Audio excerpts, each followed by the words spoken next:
A paz do Senhor, meus amados irmãos, da minha amada Igreja Batista do Parque Lafayette e a todos quanto assistirem esse vídeo. A nossa lição é a lição 6, quando a adversidade é a falta de reconhecimento. E quem é o nosso querido exemplo nesta lição? Elias. E o texto base se encontra em 1 Reis 19, versículo 14.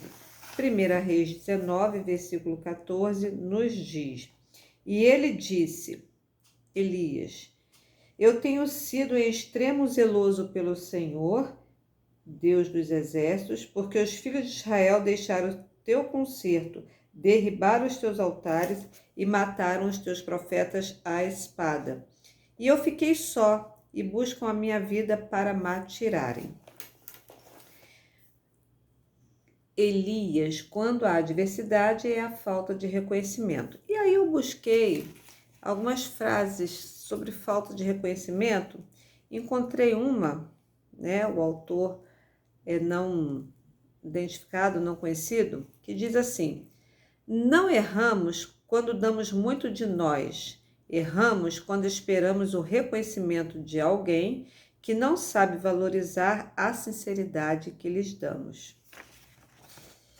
E de Charles Spurgeon: abençoado é aquele que não espera nada na carne e do sangue, pois não se desaponta.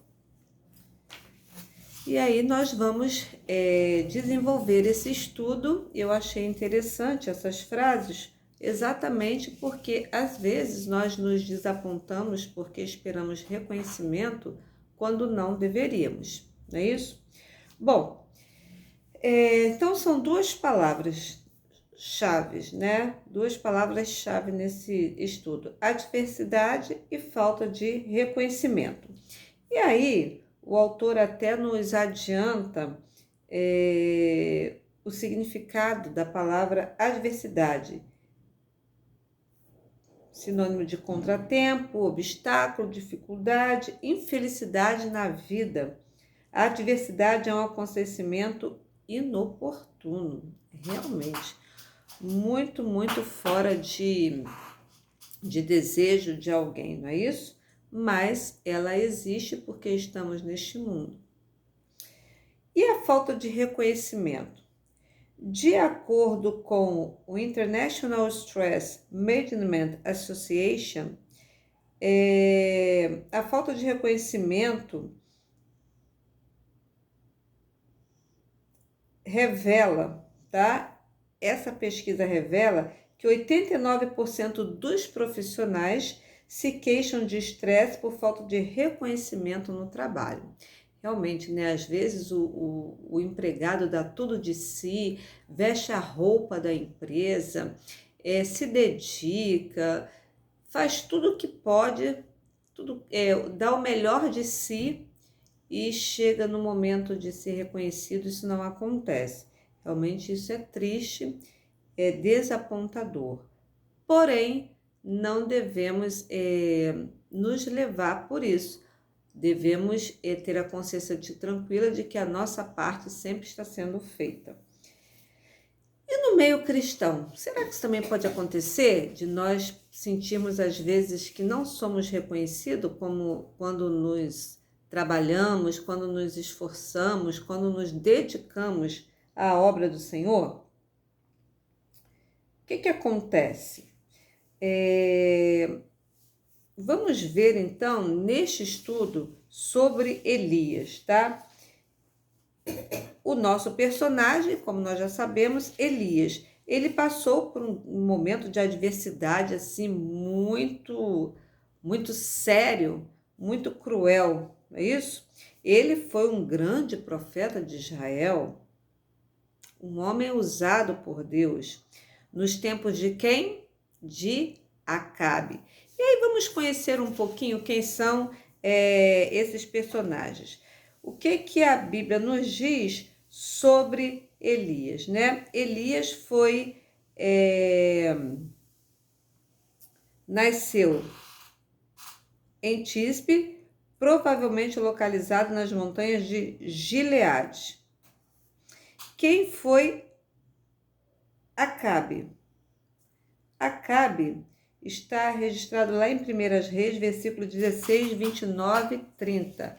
1 Reis, versículo 16, desculpa, 1 Reis, capítulo 16, versículo 29 e 30, que nos diz assim: E Acabe, filho de Omri, ou, no caso, é mesmo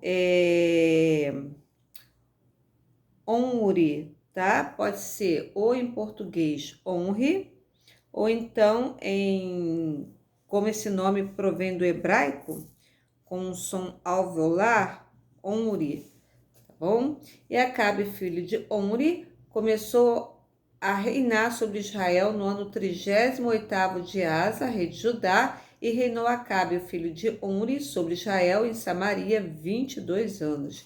E fez Acabe, o filho de Omri, o que era mau aos olhos do Senhor, mais do que os que foram antes dele. Então, infelizmente, a Bíblia relata que Acabe, filho de Omri, praticou tudo assim que reprovou, que foi totalmente desagradável aos olhos de Deus. E para completar isso, ele buscou uma esposa, tá? Fruto de um acordo com o rei Fenício para que houvesse paz entre Israel e a Fenícia. E então, esse acordo culminou no casamento de Acabe com Jezabel. Jezabel, ela era sacerdotisa, tá? Do deus Baal. E o que significa seu nome? Eu busquei o significado do seu nome em hebraico, significa Baal exalta, esposa de Baal. Então, será que haveria alguém pior que Jezabel para que Acabe tivesse buscado para casar-se? Acabe é lembrado por sua perversidade, seu casamento com Jezabel, mulher dominadora e religiosa, e que se denominava porta-voz do casal dos deuses cananeus, da fertilidade, Baal e Azerá. A Bíblia já nos fala, né, de jugo desigual. E isso é uma lição para nós também, né? Há muitos casais que hoje em dia, não querendo fugir aqui do foco, mas há muitos casais que sofrem no relacionamento porque não buscaram antes em Deus a aprovação, a orientação. Não deram muita importância aos conselhos que a Bíblia nos dá. E Acabe, que já tinha um coração não voltado para Deus, e assim, completou a sua vida totalmente assim, que desagradava a Deus, com um casamento com essa mulher Jezabel. E vamos dar prosseguimento então.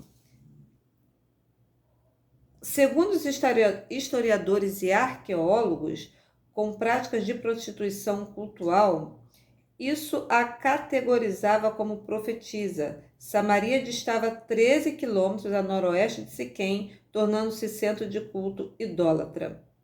Levantou um altar a Baal na casa de Baal que edificara em Samaria. Então, nesse contexto assim tão adverso, onde as pessoas, onde Acabe, rei de Israel, casara com uma mulher totalmente afastada do Deus vivo, totalmente dedicada a um falso Deus, e ele ouvia muito as palavras de Jezabel, que a Bíblia nos diz lá em Provérbios, que a mulher sábia edifica a casa, porém a tola, a derruba com as suas próprias mãos. E foi isso que aconteceu nessa família, nessa união de Acabe com Jezabel. Às vezes nós não entendemos os propósitos de Deus em meio às adversidades da vida. Consideramos não termos capacidade e que não conseguiremos realizar o que Ele deseja. No entanto, devemos lembrar sempre que Deus não nos dá nada além da nossa capacidade de realizar. Ao recebermos Jesus como nosso único Senhor e Salvador, obtivemos também o privilégio e a responsabilidade de realizar sua obra, como está lá em 2 Coríntios, capítulo 2, versículo 16. 2 Coríntios, capítulo 2, versículo 16. Lá a última parte. 2 Coríntios, capítulo 2, versículo 16.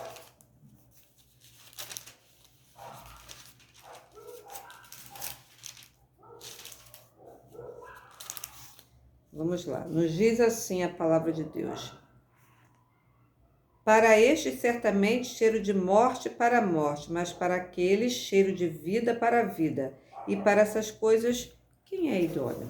É isso? Deus, então, não nos abandona. Deus não abandonou Elias no momento em que ele se viu, numa situação tão difícil, como se estivesse numa rua sem saída. Elias sabia que se ficasse em Samaria seria morto. Por quê? Porque Elias tinha sido usado por Deus de uma forma assim grandiosa para derrubar, para matar aqueles profetas de Baal. O que a Bíblia nos diz, né? Houve todo aquele cerimonial. A Bíblia relata que Elias até debochava, né, dos adoradores de Baal. Ah, será que ele não está dormindo? Será que ele não está ocupado? Porque nada acontecia com aquele altar, com aquele holocausto, não é isso? Porque Elias tinha colocado assim um desafio. O Deus verdadeiro seria aquele Deus que realmente consumiria aquele sacrifício. E quando então Deus ouviu a oração de Elias e consumiu de todo, né? Até a água que tinha ali, foi tudo consumido, ficou tudo seco. E aí ele matou aqueles profetas, né? 450 profetas de Baal. Pois bem, foi assim algo maravilhoso que Deus fez, que Deus fizera através da vida de Elias. Porém, quando Jezabel, né? Porque tudo Acabe contava para Jezabel, é normal, né? O casal assim compartilhar experiências, mas assim, nós devemos sempre evitar assim uma contenda, uma desavença, mas Acabe contava tudo a Jezabel. E aí o que acontece? Quando a Jezabel soube do que havia acontecido, ela mandou uma mensagem para Elias, dizendo, né? Assim me faça os deuses e outros tantos, se amanhã por essa hora você também não estiver destruído, né? Com outro termo que a Bíblia usa. Então ele se sentiu fracassado, solitário e desejou a morte, porque o que ele fez? Quando ele soube da ameaça, ele fugiu. O que a Bíblia nos diz? Que ele esperava ter recebido o quê? Honrarias por tudo aquilo que ele havia feito. Ele fugiu, deixou seu servo em Judá e foi para o deserto, foi se esconder, foi procurar um lugar assim que sem possibilidade de ser encontrado por Jezabel. E ali ele ficou triste, ele ficou decepcionado, ele ficou assim deprimido, né? Teve seu momento de depressão, de desânimo. E sentado debaixo de um arbusto e fala com Deus. O que ele falou com Deus? Como está lá em 1 Reis, capítulo 19, versículo 4.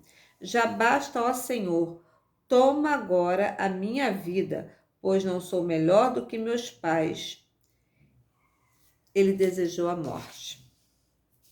Será que nós, como cristãos, servos de Deus, que fomos lavados e remidos pelo sangue de Cristo, que temos o Espírito de Deus, nós temos o seu selo, e às vezes nós passamos por momentos tão difíceis que sentimos que a melhor coisa, graças a Deus, não é de dar cabo à nossa própria vida, mas que o Senhor Jesus nos chame, nos tire desse sofrimento, nos tire dessa agonia, dessa aflição.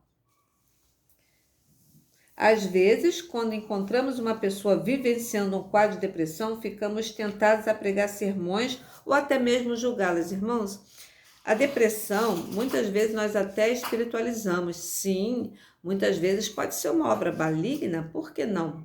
Mas a depressão é algo que a ciência explica, a ciência comprova, é uma falha no cérebro ou na alguma substância que o cérebro libera, e aí acontece a depressão, tendo assim como uma mola propulsora, uma decepção, ansiedade, medo, tristeza, todas essas coisas. E às vezes, nós, ao invés de orarmos, de tratarmos a pessoa, de oferecermos ajuda, nós julgamos. Nós ferimos muito mais a pessoa, e não é isso que Deus espera de nós. Não foi assim que Deus tratou Elias quando ele estava pedindo a morte, quando ele estava assim, dormindo, né? Aquele sono profundo, essa vontade exagerada de dormir também é um sintoma. E ele foi tratado por Deus. Deus foi até Elias. Deus conversou com Elias. Deus não criticou Elias. Deus não julgou Elias. Pelo contrário, Deus o encorajou. Deus o chamou para trabalhar, para reagir. Reage, desperta, acorda. A sua missão ainda não acabou. E você também não é o único, não. Você não está sozinho nessa. Deus não ficou irado com Elias, nem foi severo com ele, pois o conhecia muito bem. O Salmo 103 diz que Deus se lembra que nós somos pó, Elias também era pó. O Senhor esteve em todo o tempo presente, cuidando de Elias e suprindo todas as suas necessidades. Porque com Deus nós podemos superar o medo, a ansiedade.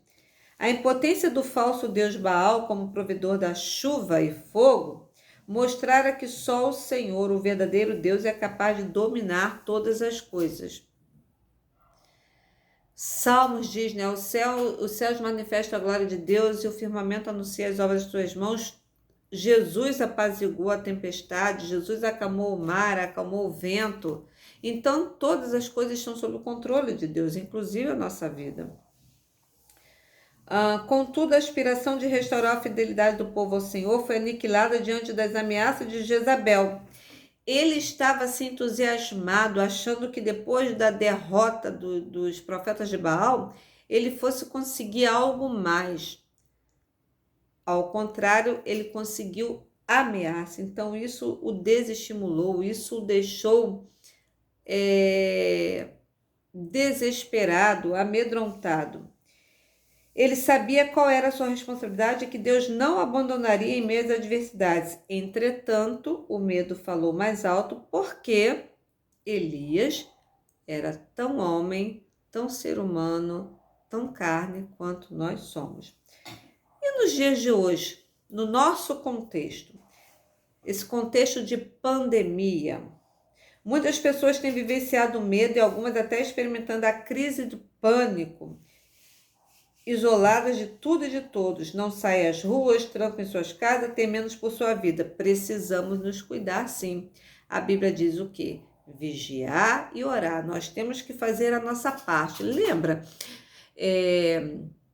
na experiência de Lázaro, quando Deus foi ressuscitar Lázaro, que havia uma pedra, né, fechando o sepulcro? Jesus foi ali, Jesus rolou a pedra do sepulcro de Lázaro? Não. Jesus mandou que alguns homens ali rolassem a pedra. Mas ele pediu para que alguém ressuscitasse Lázaro? Não, ele ressuscitou. Qual é a lição que Jesus nos dá? Aquilo que o homem pode fazer, o homem precisa fazer. Ele não vai fazer. Ele faz aquilo que está fora do alcance do homem. Então, nessa pandemia, nós precisamos ter o nosso cuidado: máscara, álcool em gel, distanciamento. Porém, não podemos permitir que isso nos traga assim um medo doentio, um receio, algo exagerado, a fim de nos deixar isolado de tudo e de todos. Não sabemos plenamente o propósito dessa enfermidade, todavia o futuro nos dirá. Deus sabe por que Ele está permitindo essa pandemia. Muitas vezes o medo vem como um ladrão, no intento de roubar-nos a certeza de que Deus está conosco.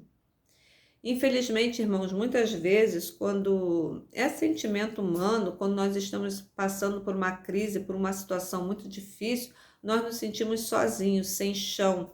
Parece que o chão se abre diante de nós. Mas sabemos que Jesus está ali conosco.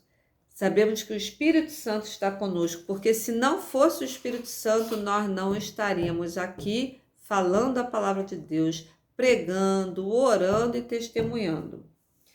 Jamais devemos nos esquecer que o Espírito Santo de Deus está ao nosso lado para nos auxiliar. Basta pedirmos a eles em coração. E o autor nos diz que enquanto ele estava escrevendo essa lição,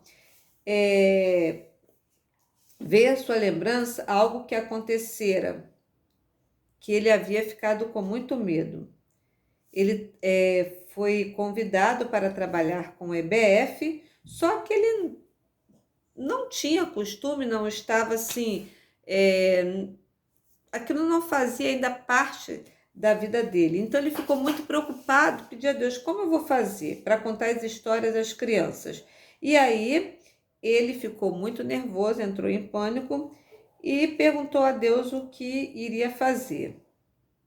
Ele perguntou a si, o que ele iria fazer. E aí ele clamou a Deus e Deus respondeu, o fez lembrar que ele havia feito um curso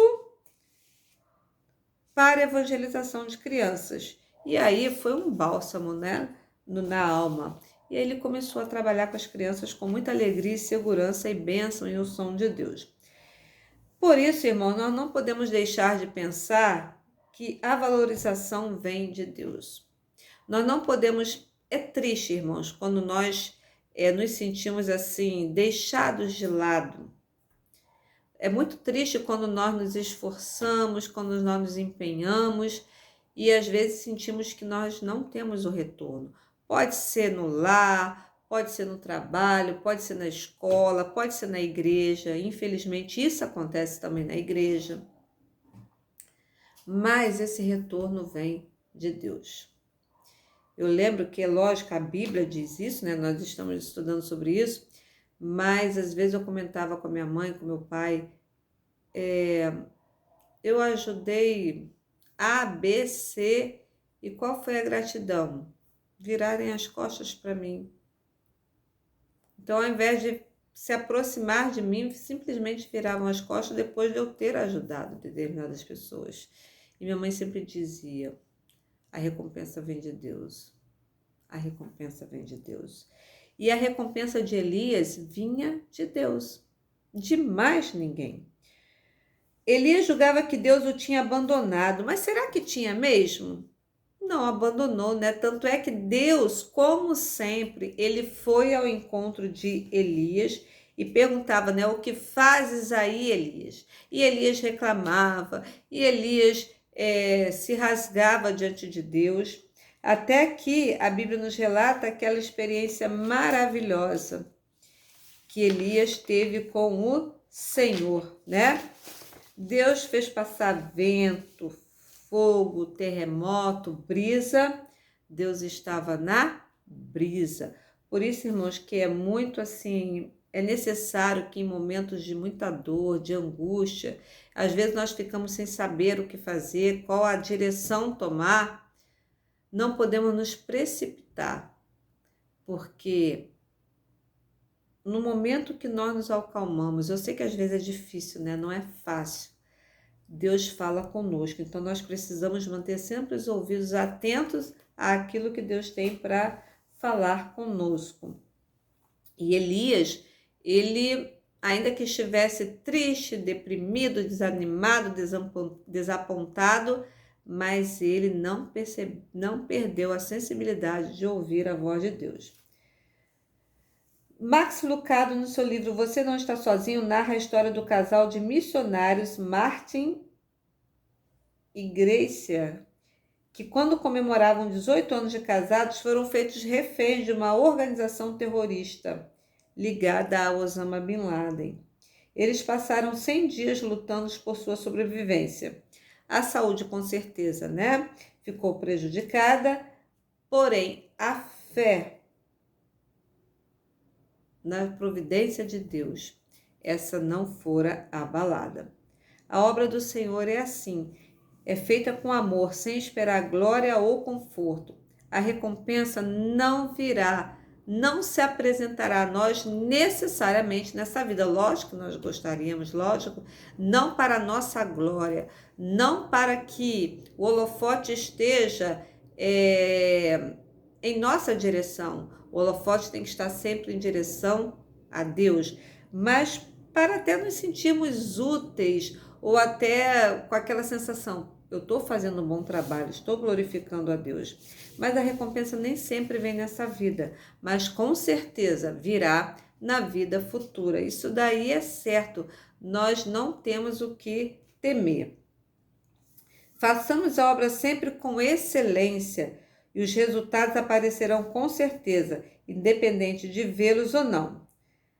João Alexandre, um músico renomado, citando o pensador Mário Sérgio Cortella, definiu: a excelência é fazer melhor o que eu posso com aquilo que eu tenho, até que eu possa ter ferramentas melhores para fazer melhor aquilo que eu já faço. Então ele usou aí um jogo de palavras muito interessante.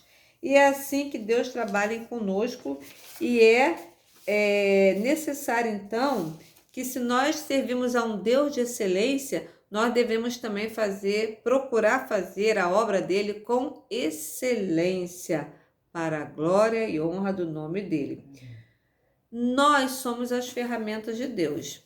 E será que nós temos permitido que Deus nos use como suas ferramentas? Elias foi uma ferramenta excelente nas mãos de Deus. Com certeza foi. Os desafios desse tempo são grandes, como o tempo do profeta Elias.